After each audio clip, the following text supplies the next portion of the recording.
Today is the heaviest day in the Hebrew calendar. You might not be familiar with the holiday of Tisha B'Av because it happens during the summertime, when we in North America are focused on outward adventures and expressions of freedom, of summer, of beauty, of recreation, of restoration. But our Hebrew calendar reminds us of something else that's happening beneath the surface. Today, Tisha B'Av, the 9th of Av, commemorates the destruction of first the first and then the second temples as they stood in Jerusalem in days of old. Now, the destructions happened centuries apart, and yet our tradition teaches that they both happened on this day, giving this day an even greater sense of heaviness and weight. It is a fast day in our tradition. It is a day of mourning, a day of grieving the losses that we have experienced in our lives. As progressive Jews, we don't often come together to commemorate Tisha B'Av because there are a lot of reasons why we're sort of okay with the way things have turned out post-temple destruction. We're no longer a sacrificial cult the way we read about it in our Tanakh, in the book of Leviticus, with certain animals being sacrificed for certain sins. We take our own accountability for those things, and we're glad for that evolution. And yet, there is something to be honored about this day.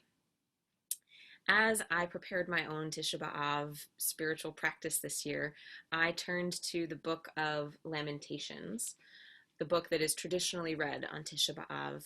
And just the first 4 verses struck me as so powerfully resonant with what we've been experiencing since this pandemic. Granted, in King County at least, our streets are a little bit fuller, there's more traffic, folks are out and about a bit more because for so many reasons. But today I want to offer you an invitation to sit with whatever loss you might be feeling. Many of us have canceled summer vacations, have canceled family celebrations, have canceled weddings, have canceled bar and bat mitzvahs, have canceled family trips to be together because it's just not safe yet. If you find yourself feeling that loss and maybe feeling like it shouldn't rank on your grief meter, I invite you to invite it in, to let it rank on your grief meter, to sit with whatever feelings of exile, whatever feelings of separateness, of loneliness, of aloneness you may still be feeling during these days of pandemic. I offer you these first 4 verses from Echa, the book of Lamentations, as an intention, a meditation, and a reminder that there is a place for grief and for loss in our tradition.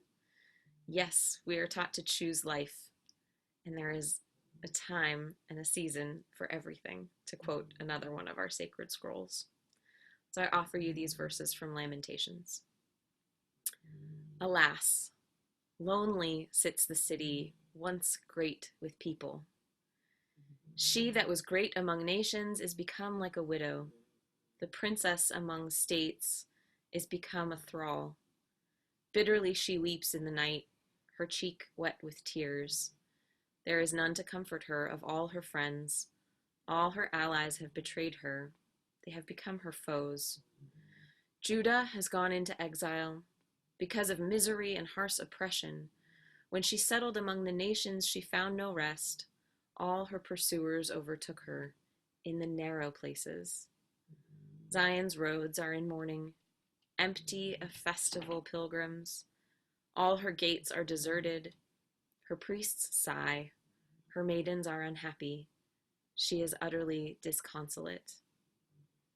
In those narrow places, Min HaMetzar, Psalms teaches us, Min HaMetzar Karatiya, I cried out to God from the narrow places, Va'anani B'merchavya, and God answered me in wide open expanses.